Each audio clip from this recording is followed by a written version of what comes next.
Study carried out in 1995. Don't know how much you know about this, but every year the United States Environmental Protection Agency, the EPA, publishes what's called the TRI. TRI stands for Toxics Release Inventory. And the Toxics Release Inventory is data on, it's something which applies to every firm in the United States, so every establishment, which is a branch of a firm, technically, in the United States employing more than 10 people. So it's very comprehensive.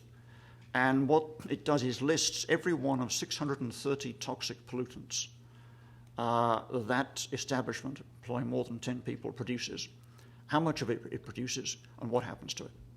So in particular, it lists for every establishment employing more than 10 people, the amount of each of 630 toxic chemicals they release into the air, they release into the water, they dump in dumps for disposal, or they leave on the ground or whatever.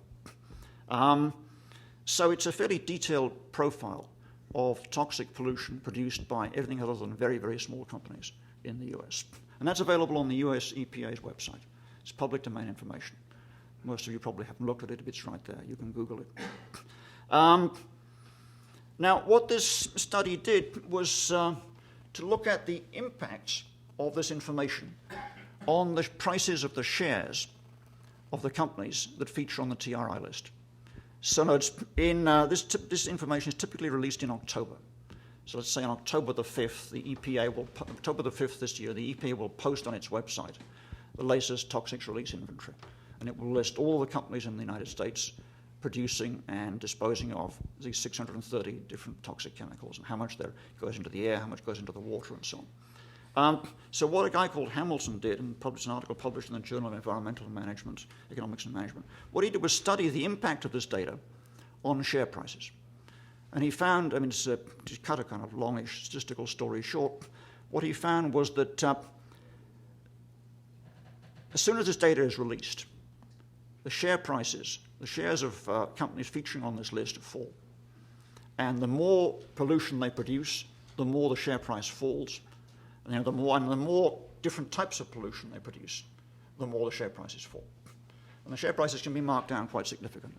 So if on a Monday the EPA posts data showing that your company produces a lot of pollutants, Tuesday your share prices are marked down 5–10%. So there's a real cost to companies of pollution in this context. For example, this matters to management because most managers have stock options, so they actually feel this directly, personally. If their shares of the company are marked down to 10%, that's 10% off some aspect of their wealth. If you've got an option, then the value of an option may fall much more than 10% if the value of the underlying share falls by 10%. The value of an option can crash by 50% if the underlying share goes down by 10%.